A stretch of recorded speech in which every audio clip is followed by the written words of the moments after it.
Hello dear students, मैं doctor Shipra Verma स्वागत करती हूँ आपका अपने यूट्यूब चैनल ट्राइडेंट एजुकेशन में। वीडियो का थंबनेल देखकर आप जान गए होंगे कि आज मैं PSIR ऑप्शनल सब्जेक्ट भारतीय शासन एवं राज्य व्यवस्था का एक अत्यंत महत्वपूर्ण टॉपिक भारतीय संविधान में प्रस्तावना के महत्व को लेकर एक रिक्वेस्टेड लेक्चर वीडियो लेकर आई हूँ। एक स्टूडेंट्स ने मुझसे रिक्वेस्ट की थी कि मैं इस पर वीडियो बना दूँ, तो इसलिए मैं इस टॉपिक पे वीडियो लेकर आई हूँ।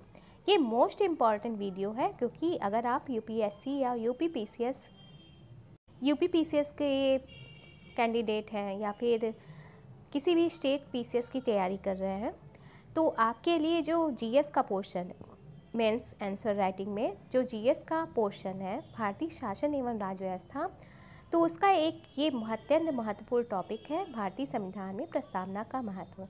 इसके अतिरिक्त अगर आपने PSIR सब्जेक्ट को ऑप्शनल के रूप में चूज़ किया है तो उसका भी ये एक बहुत इम्पॉर्टेंट टॉपिक है भारतीय संविधान में प्रस्तावना का महत्व।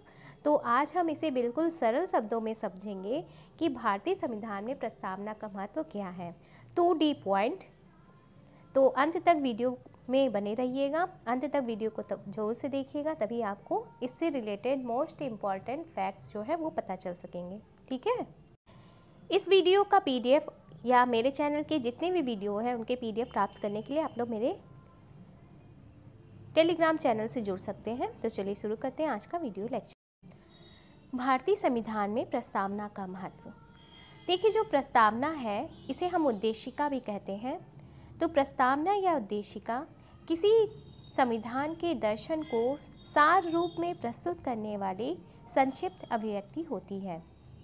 भारतीय संविधान सभा ने 22 जनवरी 1947 को नेहरू जी के उद्देश्य प्रस्ताव को स्वीकार किया और इसी उद्देश्य प्रस्ताव का विकसित रूप हमारे सामने हमारे संविधान की प्रस्तावना के रूप में प्रस्तुत है। उद्देश्य प्रस्ताव और प्रस्तावना मिलकर संविधान के दर्शन को मूर्त रूप प्रदान करते हैं। अब हम जान लेते हैं कि हमारे जो संविधान की प्रस्तावना है वो है क्या। तो जो हमारे संविधान की प्रस्तावना है वो ये कहती है कि हम भारत के लोग भारत को एक संपूर्ण प्रभुत्व संपन्न समाजवादी पंथ निरपेक्ष लोकतंत्रात्मक गणराज्य बनाने के लिए तथा उसके सभी नागरिकों को सामाजिक, आर्थिक और राजनीतिक न्याय, विचार, अभिव्यक्ति, विश्वास, धर्म और उपासना की स्वतंत्रता, प्रतिष्ठा और अवसर की समता प्राप्त करने के लिए तथा उन सब में व्यक्ति की गरिमा, राष्ट्र की एकता और अखंडता सुनिश्चित करने वाली बंधुता बढ़ाने के लिए दृढ़ संकल्प होकर अपनी इस संविधान सभा में आज तारीख 26 नवंबर 1949 ईस्वी को एतत् द्वारा इस संविधान को अंगीकृत, अधिनियमित और आत्मार्पित करते हैं। तो ये है हमारे संविधान की प्रस्तावना। अब हम देखेंगे कि हमारे संविधान की जो प्रस्तावना है उसका महत्व क्या है, उसका इम्पोर्टेंस क्या है। तो सबसे पहले हमें प्रस्तावना को देखना ज़रूरी था, इसलिए हमने सबसे पहले प्रस्तावना को देखा कि हमारे प्रस्तावना में क्या बातें अंगीकृत की गई हैं या क्या बातें अंकित हैं।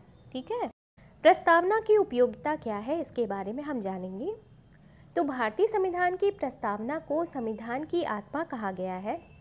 संविधान की प्रस्तावना संविधान की व्याख्या का आधार प्रस्तुत करती है। जो हमारे देश का संविधान है उसकी जो प्रस्तावना है वो किसका आधार प्रस्तुत करती है? संविधान के व्याख्या का आधार प्रस्तुत करती है। यानी हमारे संविधान में जो भी बातें निहित हैं, जितने भी आर्टिकल्स हैं, हमारे संविधान की जो भी उद्देश्य है, हमारे संविधान को बनाने का जो भी उद्देश्य है, तो वो जो हमारे संविधान की प्रस्तावना है वो संविधान की व्याख्या का आधार प्रस्तुत करती है। भारतीय संविधान की जो प्रस्तावना है वो वास्तव में हम इसे संविधान का दर्पण भी कह सकते हैं, जिसमें हमें पूरे संविधान की तस्वीर दिखाई देती है। वास्तव में प्रस्तावना की उपयोगिता यह है कि यह संविधान के स्रोत, राज्य व्यवस्था की प्रकृति एवं संविधान के उद्देश्यों से हमें परिचित कराती है। इसके साथ ही संविधान के अर्थ निर्धारण में भी एवं ऐतिहासिक स्रोत के रूप में भी प्रस्तावना अत्यंत उपयोगी है। हमारे संविधान का स्रोत क्या है, यानी सोर्सेस ऑफ कॉन्स्टिट्यूशन।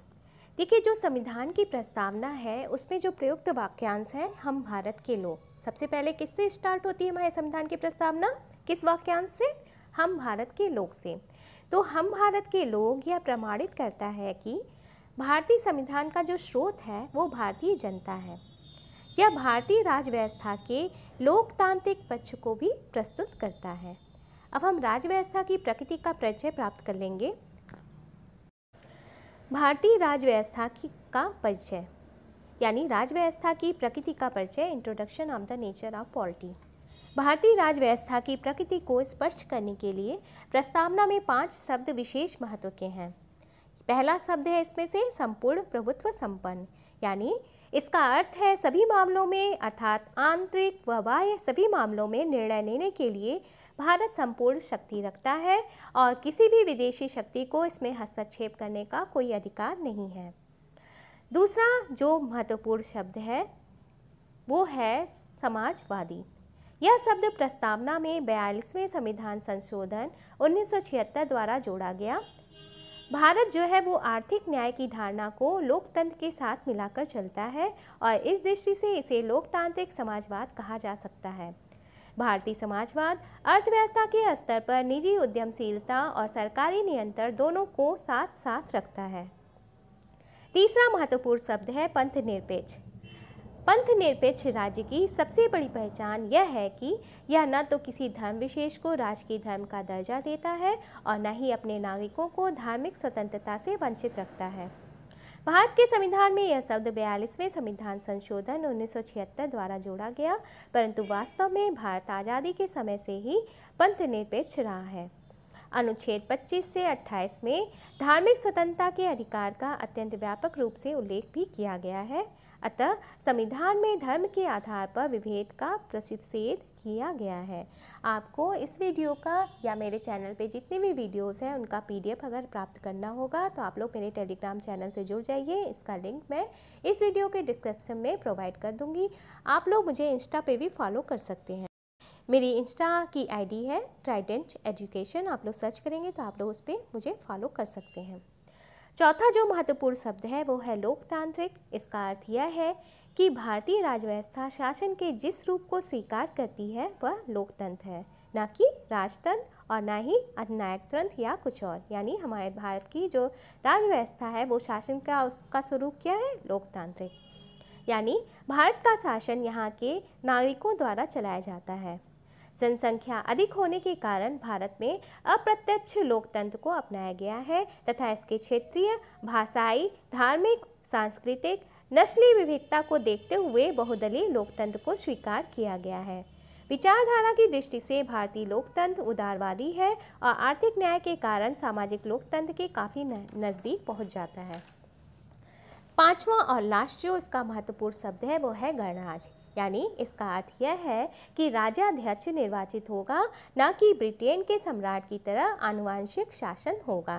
भारत में आनुवंशिक शासन नहीं है, वरन यहाँ का जो राजाध्यक्ष है वो निर्वाचित प्रतिनिधि होता है। भारत का राजाध्यक्ष राष्ट्रपति होता है और उसे अप्रत्यक्ष रूप से जनता द्वारा ही निर्वाचित किया जाता है। इस प्रकार से भारत का कोई भी नागरिक यदि अर्ह है तो वह किसी भी पद पर नियुक्त हो सकता है, यहाँ तक कि वह राजाध्यक्ष के पद पर भी आसीन हो सकता है। अब हम संविधान के उद्देश्यों का भी परिचय प्राप्त कर लेंगे। यानी संविधान के उद्देश्य हैं क्या, हमें इन्हें जानना है। तो हमारे संविधान के मूलतः 4 प्रमुख उद्देश्य हैं। पहला उद्देश्य है नागरिकों को सामाजिक, आर्थिक और राजनीतिक न्याय उपलब्ध करवाना। दूसरा उद्देश्य है विचार, अभिव्यक्ति, विश्वास, धर्म और उपासना की स्वतंत्रता प्रदान करना। तीसरा उद्देश्य है प्रत्येक व्यक्ति को प्रतिष्ठा एवं अवसर की समानता उपलब्ध कराना। और चौथा उद्देश्य है बंधुत्व की भावना का विकास करना। तो डियर स्टूडेंट्स, ये था आज का मोस्ट इम्पॉर्टेंट लेक्चर जो कि रिक्वेस्टेड था। इसमें मैंने भारतीय संविधान में प्रस्तावना का जो महत्व है उसको बिल्कुल सिंपल सरल शब्दों में आपके सामने प्रस्तुत किया है। ये आपके आंसर राइटिंग में मील का पत्थर साबित होगा। अगर आपको ये वीडियो लेक्चर पसंद आ रहा है और आपको इसका PDF नोट चाहिए तो ज़्यादा से ज़्यादा पहले इस वीडियो लेक्चर को शेयर कर दीजिएगा, क्योंकि ये जो जानकारी है वो सभी स्टूडेंट्स तक पहुँचे सिंपल शब्दों में, बिल्कुल सरल शब्दों में। मेरे चैनल पे जितने भी वीडियोस होते हैं, बिल्कुल वीडियो लेक्चर होते हैं, बिल्कुल सरल शब्दों में होते हैं। तो आप लोग इन्हें अधिक से अधिक शेयर करिए ताकि अधिक से अधिक नीडफुल स्टूडेंट्स तक ये वीडियो लेक्चर पहुंच सके। इसका आप लोग को नोट चाहिए तो आप लोग मेरे टेलीग्राम चैनल पे जुड़ जाइए। ट्राइडेंट एजुकेशन से नाम से सर्च करिएगा, Trident education doctor Shipra Verma, तो आप लोग को मेरा टेलीग्राम चैनल मिल जाएगा। और इंस्टा पे भी आप लोग मुझे फॉलो कर सकते हैं, ट्राइडेंट एजुकेशन के नाम से सर्च करिएगा या फिर डॉक्टर शिप्रा वर्मा, तो आपको मेरी वहाँ इंस्टा पे आप लोग मुझसे टच में रह सकते हैं। तो इसी तरह के अन्य नीडफुल स्टूडेंट्स में आप लोग ये वीडियो लेक्चर शेयर जरूर से कर दीजिएगा। चैनल पे नए आए तो प्लीज़ सब्सक्राइब द चैनल और लाइक जरूर से करिएगा, क्योंकि आपका लाइक मुझे मोटिवेट करता है। आपको और किसी टॉपिक पे वीडियो चाहिए तो आप लोग कमेंट सेक्शन में वीडियो का जो टॉपिक है वो आप लोग मुझे सजेस्ट कर सकते हैं, तो उस टॉपिक पे मैं वीडियो बना दूंगी। तो अगले वीडियो के साथ आपके सामने फिर से प्रस्तुत होंगी। तब तक के लिए बाय, टेक केयर।